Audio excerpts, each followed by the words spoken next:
काम करणाऱ्या कार्यकर्त्यांवर चालतो आणि असा जर तो आपला कार्यकर्ता सहकारी भाऊ अर्ध्यात जर सोडून जात असेल तर अशा लढाईचा उपयोग काय, ही वेळ आलेली आहे। आणि पुण्यामध्ये सुद्धा काही मनसेच्या पदाधिकाऱ्यांनी सांगितलं अमोल मिटकरी आलं की चोपून मारू, कपडे फाडून मारू। तुमच्या बापाचं राज्य नाही। पुण्यामध्ये असेल, महाराष्ट्रामध्ये असेल, महाराष्ट्राच्या याच्यामध्ये कायद्याच्या बापाचं राज्य आहे, हे लक्षात ठेवा। तुम्ही जर कपडे काढून मारण्याची भाषा करत असाल तर ते कपडे जेव्हा तुम्ही काढायला पुढे आणताल तर तुमचे हात सुद्धा आम्ही ठेवणार नाही, एवढी ताकद ठेवतो। परंतु आपला हा गुन्हेगारीचा आखाडा नाही, राजकारणाचा आखाडा आहे। राजकारणामध्ये आचार विचारावर बोललं पाहिजे, विकासावर बोललं पाहिजे आणि हे महाराष्ट्र नवनिर्माण सेनेच्या कार्यकर्त्यांनी स्वतःला समजवलं पाहिजे, सांगितलं पाहिजे।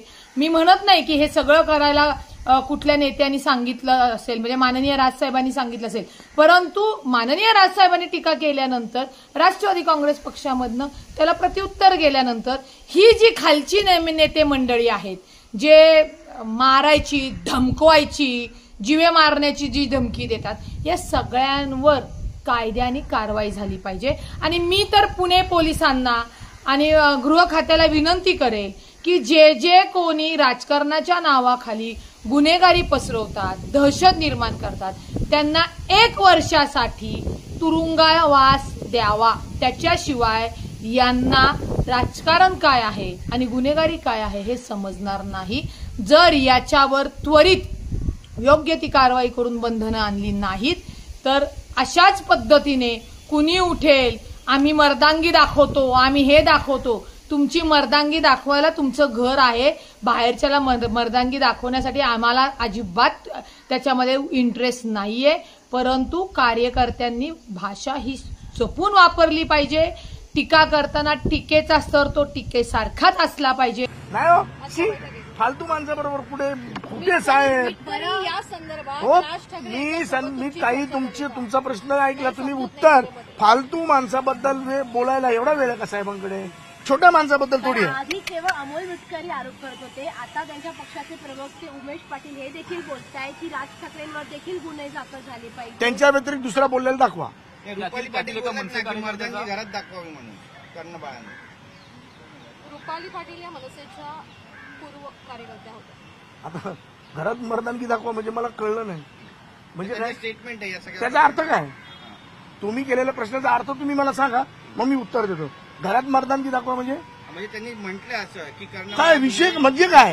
अहो याचं मिनिंग कळलं का? काय याचं अर्थ तरी सांगा, त्या प्रश्नाचं काय कसं उत्तर देणार? घरात मर्दानगी दाखवा म्हणजे काय? माझ्या भगिनी इथे उभ्या तर मी काही बोलायचं तुम्हाला वाटतं काय? नाही, असं उकसवू नका। मी सुशिक्षित आहे, एज्युकेटेड आहे, व्यापारी आहे, असं नाही। मनसे कार्यकर्त्याचा फोटो अमोल मिटकरींसोबत व्हायरल झाला। मनसे कार्यकर्त्याचा फोटो अमोल कार्यकर्ता नाही, तो आमचा जिल्हाध्यक्ष तिथला। त्याकडे कसं पाहता त्या फोटोकडे? आता बघा, ते दोघे त्या जिल्ह्याचे बरोबर आहे। इलेक्शनच्या अगोदर माननीय राज ठाकरे साहेबांनी मोदीजींना पाठिंबा दिला होता, त्यावेळेस सोबत काम केलं ना हो। त्या असेल एखादा फोटो, त्यात काय एवढं? त्या जिल्ह्याच्या लोकांचे एकत्र फोटो असतातच ना, एका जिल्ह्याचे। पण माझी चाकण कोणी रुपाली पाटील चाकणकर नाही, आपली कोण नाही ती, आपली कोणी नाही। आमचा साधा एकच मुद्दा आहे, आने वाले को वेलकम, जाने वाले को गुड बाय। लक्षात पण ठेवत नाही कोण कुठली पुन्हा सांगतो, मनसे सोडलेला गुड बाय, पुन्हा वार्ता पण नाही कोण ती, ते सोडून द्या आणि घरात मर्दानगी दाखवा। आता हाच प्रश्न मी जर त्यांच्या नवऱ्याला विचारला तर चालेल का? पण ती आमची संस्कृती नाही, आम्ही चुकीचं बोलणार नाही। आणि पुन्हा सांगतो, आने वाले का वेलकम, जाने वाले को गुड बाय। पण तुम्ही अमोल मिटकरींवर एवढा बोललात, मग सुषमा अंधारेंनी ते राज ठाकरेंवरती बरीचशी प्रतिक्रिया दिली होती, त्यावेळी तुम्ही का बोलला नाही? आता मला सांगा ना, त्या महिला आहेत ना हो, त्या महिला भगिनी आहेत ना हो, मी बोलावं ते योग्य वाटेल का तुम्हाला एका महिला भगिनीबद्दल?